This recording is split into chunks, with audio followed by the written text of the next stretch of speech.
ধন্যবাদ ফয়জুল্লাহ, তোমাকে প্রথমত ধন্যবাদ জানাই যে তুমি আসলে এত কষ্ট করে অনেক সময় আমাদেরকে দিচ্ছ। তোমার সাথে আমাদের আমাদের স্পেশালি আমাদের W3 সলিউশনের দীর্ঘ দিনের সম্পর্ক। তাছাড়া তোমার সাথে আমার পার্সোনালি অনেক দিনের সম্পর্ক, সেই 2014 সালের থেকে আমরা একই সাথে একই ইউনিভার্সিটিতে পড়াশোনা করছি। তো তোমার সাথে আমাদের অনেক অনেক বিষয় নিয়ে অনেক সময় অনেক ডিসকাশন হয়। যখন আমরা ইউনিভার্সিটিতে স্পেশালি যখন আমরা পড়তাম, আমি একটু বলেই ফেলি, যখন আমি একদম এলাকা থেকে আসছিলাম, গ্রাম থেকে, তখন তুমি যখন ক্লাস করতা তখন তোমার যে কম্পিউটারে দক্ষতা ছিল, তো আমি অবাক হতাম যে এই ছেলেটা এত কিভাবে কিভাবে পারে। তুমি অনেকের অ্যাসাইনমেন্ট প্রেজেন্টেশন অনেক হেল্প করছো। আমি দেখছি যে অনেক ক্লাসে হয়তো ওরা তার পিসি তেমন ইউজ করতে পারতো, তাদের প্রেজেন্টেশন তুমি রেডি করে দিছো। তো যাদেরকে তুমি প্রেজেন্টেশন রেডি করে দিছো, পরের দিকে তারা কিন্তু অনেক ভালো করছে। আমি কেন বলতেছি তারা মানে তারাও হয়তো পারতো না, কিন্তু পরের দিকে তারা এইগুলো শিখতে শিখতে অনেকেই কিন্তু, তোমার মনে আছে কিনা, তারা কিন্তু টিচার পর্যন্ত হয়েছে তোমার ইউনিভার্সিটি থেকে। তো যাই হোক, এইসব সবকিছু বিষয় নিয়ে আজকে একটা ভালো আড্ডা সেশন হবে তোমার সাথে আমার। আর আমরা যেহেতু তুমি অনেক বিষয়ে দক্ষ, তোমার বিভিন্ন বিষয় নিয়ে জানার চেষ্টা করব।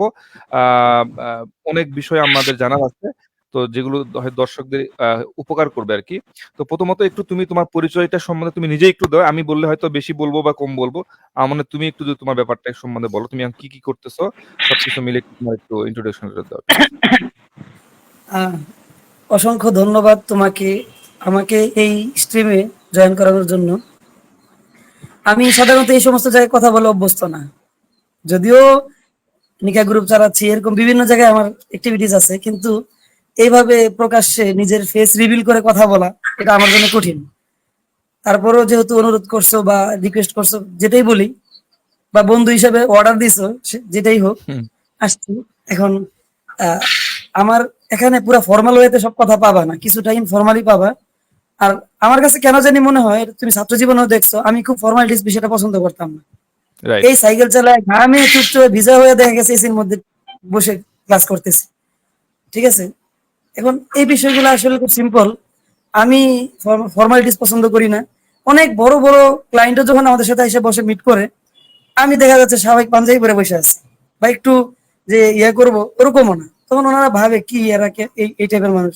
আমার কথা হচ্ছে, কে কি ভাবলো এটা দেখার বিষয় না, আমার যেটা প্রয়োজন সেটা আমার হচ্ছে কিনা। ইভেন আমি মোবাইলটা হাতে নিয়ে বসে তোমার সাথে কথা বলতেছি, বুঝতে পারছো? হুম। তাই বুঝতে স্ট্যান্ডে পারছি। যে বসাবো, মানে ওইটাও আমার, মানে স্ট্যান্ডে খুঁজবো কি করবো, দূর। এই হচ্ছে বিষয়। না, সমস্যা যাই নেই, হোক, আমরা তো সমস্যা নেই, বিষয় না। হ্যাঁ, আচ্ছা, যাই হোক, আমার মোবাইল, আমার হাত খুব কাপ হচ্ছে আর কি, মানে স্থির করে ধরে রাখা যায় না তো। হুম, হুম। তো শেক হওয়ার কারণে হয়তো মানুষ বোরিং ফিল করতে পারে। তো বিষয়টা না, দেখো আর কি, খুব বেশি খারাপ আশা দেখা যাচ্ছে না। করতেছি বোরিং। না, না, সমস্যা নাই, সমস্যা হচ্ছে না। আশা করতেছি সেটা দর্শকরা বুঝতে আচ্ছা, পারবে। আমার এবার আমরা পরিচয়টা বলি। হ্যাঁ, জি। আর পরিচয় বলার মতো কিছু নাই। আমি তোমার সাথে একসাথে পড়ালেখা করছি, আমরা একসাথে গ্রাজুয়েশন কমপ্লিট করছি। এরপরে একটা কর্পোরেট কোম্পানিতে জবে আছি সফটওয়্যার ডেভেলপার হিসেবে অনেকদিন ধরেই। তো মূলত প্রত্যেকটা মানুষের গোল থাকে বা টার্গেট থাকে। যদিও আমি 2009 সাল থেকে মনে পড়ে, 2009 সালে আমি তখন এসএসসি দেই নাই, মানে এসএসসি আমার 11-তে। তো 9 সালে মূলত আমি পিসি কিনি, কম্পিউটার কিনি। কিভাবে, এটার একটা বিশাল ইন্টারেস্টিং হিস্ট্রি আছে। তুমি বললা না যে আমি তখন থেকে পিসি চালাইতে পারি, তখন থেকে আমি টাইপ ভালো জানতাম। কেমনে? এর বিষয়টা হচ্ছে, 2009 সালে আমরা পিসি কিনি। আমরা তিন ভাই তো, এই হুম, টিফিনের টাকা বলো অথবা টুকটাক টাকা পয়সা এগুলা জমাইতাম। হুম, হুম। জমায় 10-12 হাজার টাকা জমাইছি। জমানোর পর অনেকদিন ধরে 6 মাস জ্ঞানের জ্ঞানের করছি, কারণ আমাদের ফ্যামিলি তো সব এই জেনারেল লাইন না, মাদ্রাসা লাইনে। আব্বা মসজিদের ইমাম, স্বাভাবিকভাবেই ওনারা কিন্তু কম্পিউটার বা এই সমস্ত বিষয়গুলোকে একটু দূরে রাখতে চাইতেন আর কি, বা ভাবতেন যে এটা কি জিনিস। তখন রাইট। যেহেতু টিভির সাথে একটা সাদৃশ্য, বা টিভির সাথে মিলে আমাদের ঘরে, যেহেতু রিলিজিয়াস মানে পার্সপেক্টিভ থেকে চিন্তা করলে অথবা ধর্মীয় দৃষ্টিকোণ থেকে চিন্তা করলে আমাদের ঘরে টিভি তো এলাও না। তো সেই ক্ষেত্রে আমাদের দেখা যাচ্ছে মনিটর তো টিভির মতোই দেখতে। তো হুম, এখন হুম। কম্পিউটার কিনবো, এটা তো একটা কেমন। 6 মাস মোটামুটি আমরা নীরব আন্দোলন চালাইছি, আম্মাকে বুঝায় এটা সেটা। পরে লাস্টে তখন 25,000 টাকা দিয়ে তখন কম্পিউটার কেনা হয়, মনে পড়ে যে হুম। আমরা 12-13 হাজার টাকা জমাইছিলাম, বাকি 10-12 হাজার আব্বা থেকে নিছি। কম্পিউটার কম্পিউটার কিনছি একটা 25,000 টাকা দিয়ে ড্যাফোডিলের থেকে, ড্যাফোডিল পিসি থেকে। তখন তো ওরা ব্র্যান্ড ছিল। ওই পিসিটা আনার পর মোটামুটি আসলে কম্পিউটার তো মানে আমাদের, আমি তখন মোবাইলও চালাই নাই বাট কম্পিউটার চালাইছি, এর বিষয়টা এরকম। তো আমরা আচ্ছা। টাইপ শিখছি বা 3 বাই টাইপ শিখছি, পরে বাংলা ইংরেজি আরবি টাইপ করা, পাশাপাশি গ্রাফিক্সে টুকটাক কাজ করা।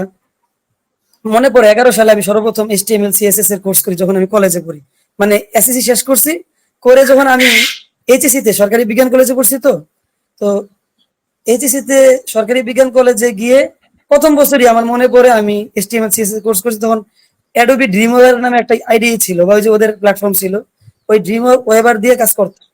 তখন আমি 1-2টা ওয়েবসাইট বানাইছিলাম অনেক আগে। ওই সময় ফ্রিল্যান্সার, ফাইবারে মানে তখন তো ফাইবার ছিল না, তখন ছিল ফ্রিল্যান্সার।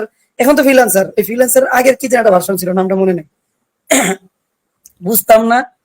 হ্যাঁ, বিট করে একটা কাজ নিয়ে নিছিলাম $2,000 তখন, বুঝছো? ওরে বাপ তো রে, তো ওই দুই সময় দুই হাজার হাজার ডলার ডলার এখন কাজটা ওটা টাইপেরই, মানে বিশাল বড় বই টাইপ করতে হবে। কিন্তু আচ্ছা। আমি তখন ইংলিশ জানি, কিন্তু ভার্সিটিতে কলেজে পড়লে তো ইংলিশ যতটুকু জানা যায় খুব বেশি না। ভার্সিটিতে গিয়ে মূলত আমাদের ইংলিশের একটা ফ্লুয়েন্সি আসছে মোটামুটি, হুম। তারপরেও অতটা না। তো দেখা গেছে এত বড় কাজ আমি তখন অলরেডি পায়োনিরের মাধ্যমে মাস্টার কার্ডের অ্যাপ্লাই করে ফেলছি নিজে নিজেই। কি করছি না করছি, মাস্টার কার্ড বাংলাদেশে চলে আসছে, গুলশান 1 নম্বর পোস্ট অফিস থেকে মাস্টার কার্ড নিয়ে আসছি। সেই কার্ডে $25 তোমার ইয়া করতে হবে, ঢুকাইতে হবে, না হলে কার্ড অ্যাক্টিভ হবে না। হুম। $25 ঢুকবে কিভাবে? সেটা ঢুকানোর জন্য হয় তোমার কোনো অনলাইন প্ল্যাটফর্ম থেকে তোমার ডলার ঢুকবে, অথবা তুমি ডলার ইনভেস্ট করতে হবে, যে কোনো একটা সিস্টেম। কিন্তু দুঃখে